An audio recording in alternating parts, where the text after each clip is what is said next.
A certain scribe came up, asked him to follow. Jesus said, foxes have holes, all that. Jesus sent away the multitude. The way that I put this together is from Matthew 13:36 and also Mark 4:36. And when they had sent away the multitude.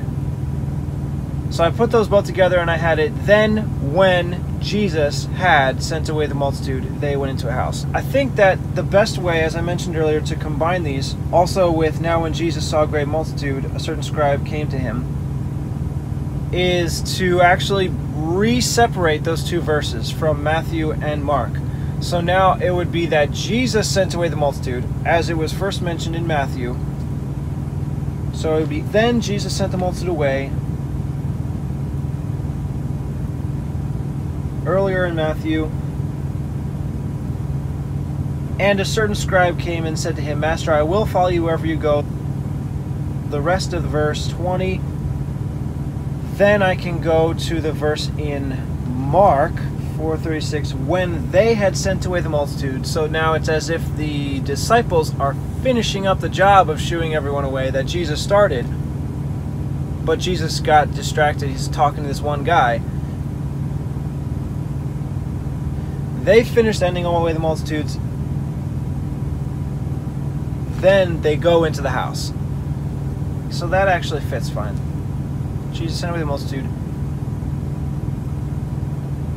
When they sent away the multitude and went into the house. That's how it could be. Yeah. Would that work? They sent away the multitude and went into the house. And when they were alone. I'm going to undo this combination. I'll say this is just Matthew. Then Jesus sent the multitude away. And before, and went into the house. I'm going to put the conversation he had with the scribe first. It's still Matthew, it's just a different place in Matthew. So I'll leave a space of white just to remind me that there's something weird going on here.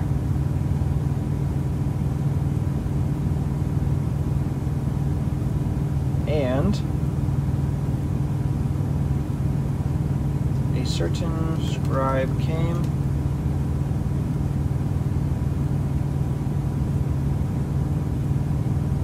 and said to him, Master, I will follow you wherever you go. And Jesus says to him, the foxes have holes and the birds of the air have nests, but the Son of Man has not where to lay his head.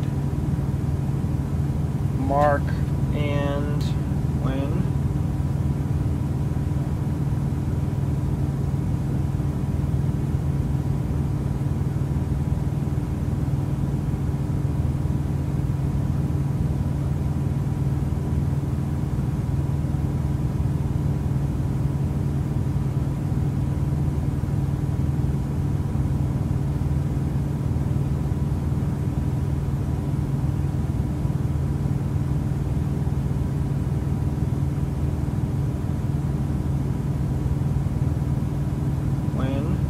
they had sent away the multitude.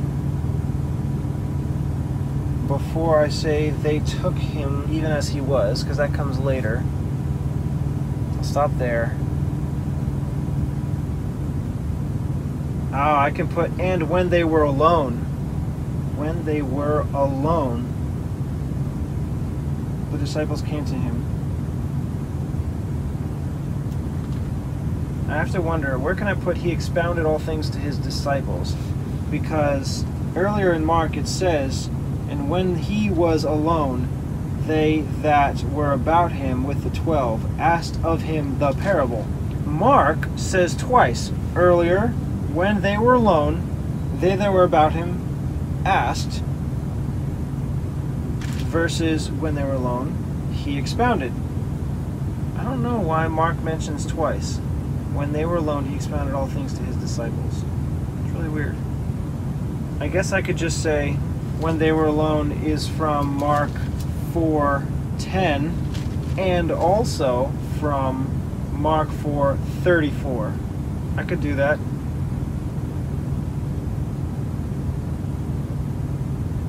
I guess it explains why Michael Rood believed this all happened during a longer stretch of time, perhaps during a week or at least 2 days.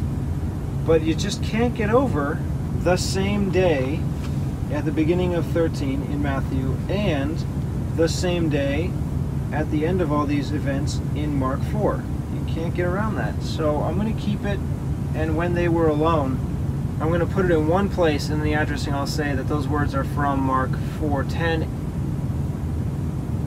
and Mark 4:34. It's the only thing that makes sense, though. Unless he's repeatedly sending them away and then having them all come back in one day. So yeah, I will combine them. And when they were alone, that is going to be mixed with this. And when he was alone, they that were about him with the 12 asked of him the parable. I'm going to have to cut out one of these ands. And went into the house, and when they were alone. I'm going to start with they went into the house and were alone. And when they were alone, and earlier from Mark, and when he was alone. So when he was, they were. I'm going to go with they were, because it's not just Jesus that's alone. I mean, it clearly says earlier in Mark, when he was alone, they that were about him. So obviously, they're there with him. It's they who are alone from the rest of the multitude. So I'm going to go with they were alone. And when, and when, and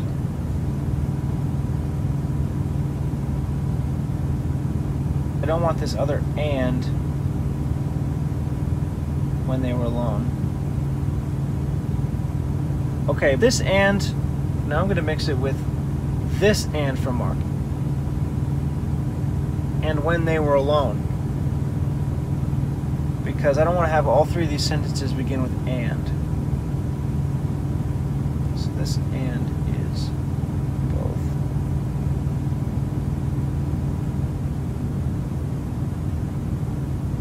When they were, instead of he was from earlier in Mark. I'm choosing between two places in Mark now, so I don't know if I should change this color. No, I'll just clear it up in the addressing. When they were alone.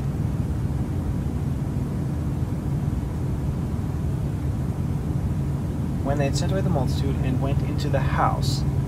When they were alone. That fits fine.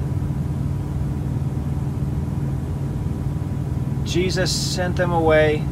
Someone asked him.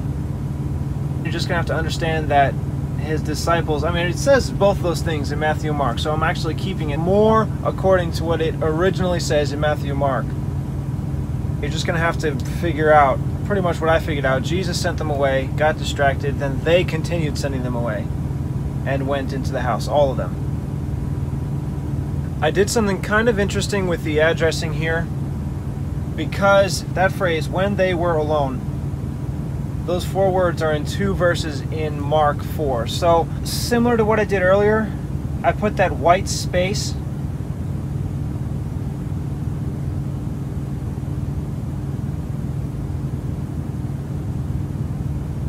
just to show that there is something strange going on. After this word when, I put this space.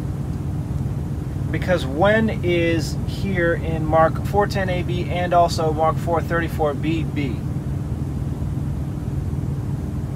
And then I have this space. It's still Mark.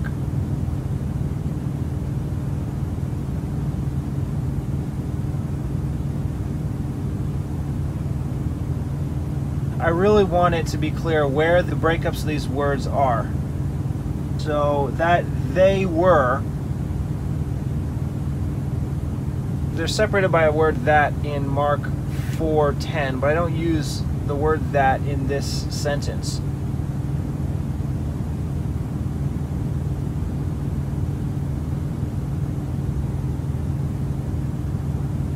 So I just say 4:10 B-A, B-C. B-A, they, B-C, were. And also Mark 4:34 B-C and B-D. They were.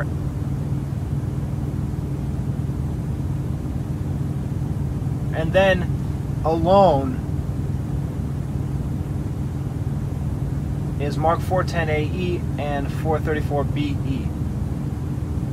So I'm trying to make it real clear where these words are coming from. I haven't broken up the addresses like this before, but since they're all from two different places in Mark 4, I felt something special had to be done to make it more clear.